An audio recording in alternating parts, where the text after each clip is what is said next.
Hello viewers, welcome to IT System Admin and Information Technology Learning tutorial channel for you. Today in this tutorial I am going to show you how to enable notifications on lock screen on Windows 11 computer. Sometimes it becomes very important for you, so don't forget to watch full video. To enable notifications on lock screen in Windows 11 computer, right click on Start menu.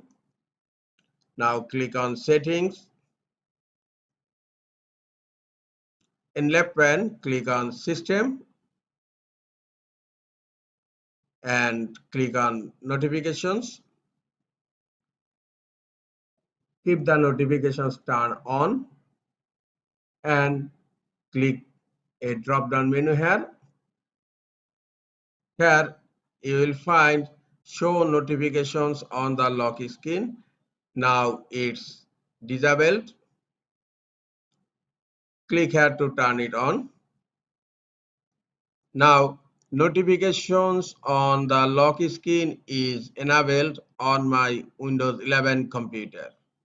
This is all for today. Hope this tutorial is helpful for you. Keep watching for next tutorial. Thank you very much.